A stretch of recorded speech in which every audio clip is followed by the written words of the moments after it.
আজকে আমি শিখব, আজকে আমরা জানব যে কি করে জীবনে বিফলতা থেকে শিক্ষা নেওয়া যায়। প্রত্যেকের জীবনে আমাদের বিফলতা আসেই। কোনো ভালো কাজ করতে গেলে, জীবনে নিজের পায়ে নিজে দাঁড়াতে গেলে, জীবনে বড় হতে গেলে, রোজগার করতে গেলে, প্রতিষ্ঠিত হতে গেলে আমাদের বিফলতার মুখোমুখি হতেই হয়। এটা প্রত্যেক মানুষের জীবনেই প্রযোজ্য। সে বড়ই হোক আর ছোটই হোক, সে গরিবই হোক আর বড়লোকই হোক। তো প্রত্যেকটা বিফলতার পেছনে একটা কারণ থাকে। সেই কারণগুলোকে যদি আমরা উপলব্ধি করতে পারি, সেই কারণগুলোকে যদি আমরা আইডেন্টিফাই করতে পারি, তাহলে কিন্তু আমরা আমাদের বিফলতাকে অনেকটা পরিমাণে রুখে দিতে পারি বা প্রতিহত করতে পারি। সাফল্য আমাদের করায়ত্ত হবে। তো কী করে করতে পারবে সেটা? বিফলতাকে রুখতে হলে আমাদের প্রথমেই প্রয়োজন আমাদের কাজ সম্পর্কে সচেতনতা। অর্থাৎ আমরা কি কাজ করছি, আমরা কিভাবে কাজ করছি, কাজটা করতে গিয়ে কারো কোনো ক্ষতি হচ্ছে কিনা, কাজটা করতে গিয়ে কারো কোনো সমস্যা হচ্ছে কিনা, এটাকে দেখে তবেই আমাদের কোনো কাজে অগ্রসর হওয়া। কোনো শুভ কাজ, যেমন কোনো সমাজ কল্যাণমূলক কাজ করতে গেলে আমাদের অনেক সমালোচনার সম্মুখীন হতে হয়।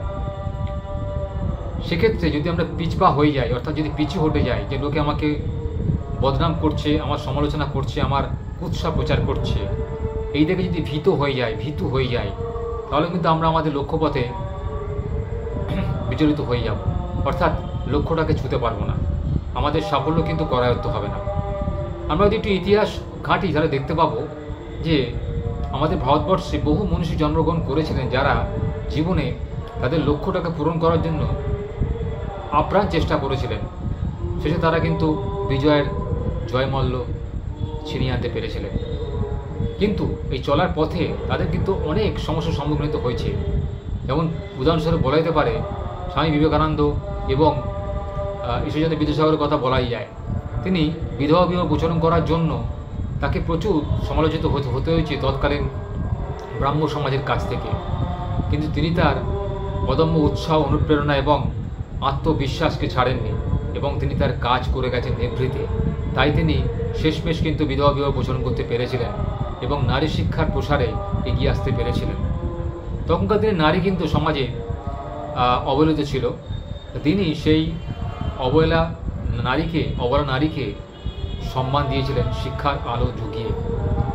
বিধবা নারী, তাকে তিনি বিবাহ দিয়েছিলেন তার নিজের সন্তানের সঙ্গে, নিজের ছেলের সঙ্গে দিয়েই তিনি বিধবা বিবাহ প্রচলন করেছিলেন। তার সঙ্গে আরও অনেকে ছিলেন, যেমন উদাহরণস্বরূপ রাজা রামমোহন রায়ের কথা বলা যায়। তো এই যে তিনি যে সমাজে অনেক কল্যাণমূলক কাজ করতে চেয়েছিলেন, তা সত্ত্বেও সমাজের কিছু লোক তার সমালোচনা করতে ছাড়েননি। আপনার ব্যক্তিগত জীবনে কিন্তু এরকম হয়েছে বা হতে পারে, এটা নিয়ে ঘাবড়াবেন না। কিন্তু আপনি আপনার পথ থেকে বিচলিত হবেন না, আপনার লক্ষ্য থেকে ভ্রষ্ট হবেন না। আপনি যে লক্ষ্যটাকে স্থির করেছেন, সে লক্ষ্যটাকে আপনি যেন তেন প্রকারে অর্জন করবেনই। সৎ পথে থেকে নিজের পরিশ্রম মেধা দিয়ে সেদিকে লক্ষ্য রাখুন। দেখবেন আপনার চলার পথে সমস্ত বাধা দেখবেন দূর হয়ে গেছে, আপনার বিজয়ের মুকুট হাতে চলে এসছে। জীবনে আমাদের অনেক সমস্যার সম্মুখীন হয়, সেই নিয়ে কিন্তু ভয় পেলে চলবে না। যারা ভয় পায় তারা কিন্তু জীবনে পিছিয়ে থাকে। যারা সাহস যুগিয়ে সামনে এগিয়ে যায় সদর্পে, তাদের হাতে কিন্তু জয়ের মুকুট আসে। ভালো কাজ করতে গেলে অনেক সমস্যার সম্মুখীন হয়, সেই সমস্যাগুলোকে আমাদের এগিয়ে নিয়ে গিয়ে সফলতার মুকুটটাকে হাসিল করতে হয়। আমরা যদি ধর্মের দিকে লক্ষ্য করি, তাহলে স্বয়ং ভগবান শ্রীকৃষ্ণ নারায়ণকেও পৃথিবীতে জন্মগ্রহণ করার পর অনেক সমস্যার সম্মুখীন হয়েছিল। এই যে রাধা মাধব বা শ্রীকৃষ্ণের নাম যারা আমরা উচ্চারণ করি, স্বয়ং নারায়ণ, যার 108টা নাম, তিনি কিন্তু আমাদের পৃথিবীতে জন্মগ্রহণ করেছিলেন। কোথায় মনে আছে তো? সেই সুদূর উত্তরপ্রদেশের এক গ্রামেতে। সেই গ্রাম বর্তমানে পরিচিত শ্রীকৃষ্ণের নাম অনুসারে গোকুল বলা হয়ে থাকে।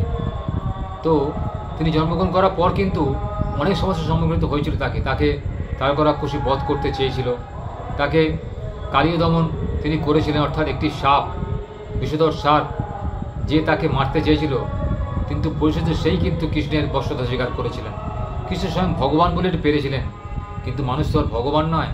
মানুষের কিন্তু অনেক কষ্ট সহ্য করতে হয়।